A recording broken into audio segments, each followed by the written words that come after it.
So this is our food truck. Couple main places. First is your 3-bay sink here. So this is where you're going to be able to do all of your dishes and things like that when you're on the truck, when you're coming back from your service, before your service, or in the midst of something like prep, what we're doing right now. So what we've got going on right now, we've got Zach prepping our toppings for our sandwiches. He's doing the lettuce right now. And then we have Carter making one of our house-made sauces, our garlic basil mayo. And so we utilize doing the prep on the truck to save us some money monthly, but a lot of other food truck owners that we know work out of a commissary kitchen, which is kind of like a main kitchen area that you would prep all your food into and then bring it onto the truck later. It all depends on how much space you have on your unit and what kind of food you're cooking. Luckily, a lot of the stuff we can just do kind of right here. So as we go forward, we've got a beverage cooler here that keeps all of our beverages as well as some other toppings and our butters and our milks cold. Then here's our serving area. Now it's covered up with a bunch of our prep stuff, but this is typically where we would take orders, and we have our POS system where we take orders and ring people out, and that's done through this window space here at this counter.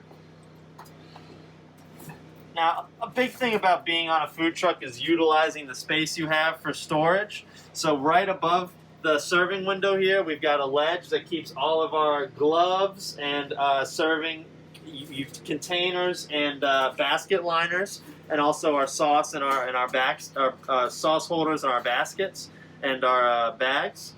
So that can be easily grabbed when serving out of the window, and it doesn't take up any counter space or any storage space lower down.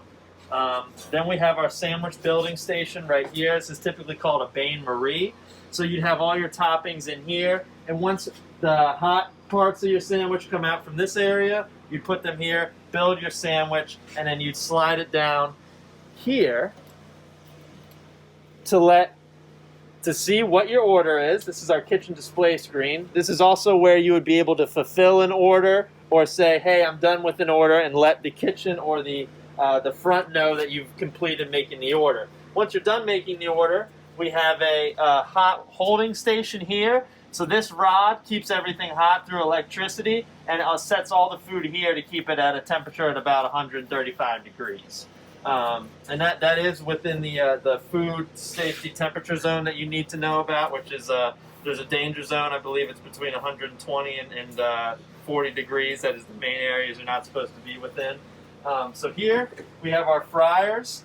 We're a pretty heavily based fryer truck, so we do a lot of fries, fried chicken sandwiches, hush puppies. A lot of our menu is based on our fryers. So we have a large fryer station, but most food trucks you probably see one or two. But ours, we do vegan food on ours. So we have one fryer just for vegan food, one fryer for fries, and then another fryer for our chicken stuff. Here we've got our flat top grill. We don't do any burgers or anything like that yet, but this is where we warm all of our buns for our chicken sandwiches. These are very versatile. You can cook pancakes on these, burgers, hot dogs, warm buns. I've even seen people who make tacos cook their meat and then hot hold it in a container on top of the stovetop and then do their tacos and burrito rolls here. Then we have a burner. And we have a boiler station. So our burners here is where we turn on and we grill some meats, or we make our sauces here on the burner. And then the boiling station is where you can hot hold like cheese sauces or chilies. And it's powered by having water down here, which is then heated by a flame underneath, and it keeps that water boiling. And then when you put food in these containers, the boiling water keeps them at a food safe temperature.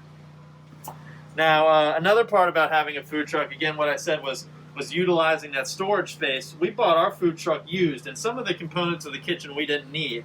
And one of those components was this freezer. So what we did is we took off the doors off of our freezer, and we turned it into a storage area, and we actually added a little mini fridge. We don't have anything that we need to freeze on our truck, but we did need more storage space. So that's what we use this for. So it's where we hold our buns for when we can do grilling. It's where we let some things defrost, like a speed rack. And then, we've got our mini fridge and then some of our dredging station from our fried chicken. Now, all this stuff is held here when we're driving as well. We do it by bungee cords, so you see that nothing can slide out when we hit a bump or make a turn. That's super important when owning a food truck, is making sure that you know that everything is secure when you pull off to leave for an event. I can't stress that enough. Our first day out, we pulled off and our rice cooker wasn't secured, and we lost all of our rice for the day, as well as our rice cooker completely breaking. So it's super important to have everything secured down, and you really can think outside of the box with that kind of stuff. So bungee cords, boxes, command strips, anything you can do to secure the items that you have in your truck when you drive off is really important. It will make or break your day and your business.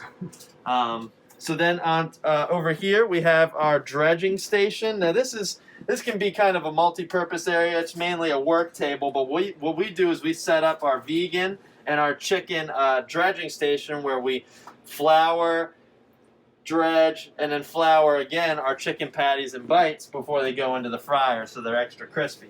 And underneath there is all of our protein storage. So we have our chicken, we have fries, and we have our soy protein and tofu and vegetables up at the top. And that's pretty much everything we've got going on here, except for the cab. I can show you what it's like to be up in the front of this whole thing. This is typically what the front of your food truck would look like. Most of them don't have the second seat, or it might be a smaller one, but we've gotten lucky to have 2 seats in the cockpit.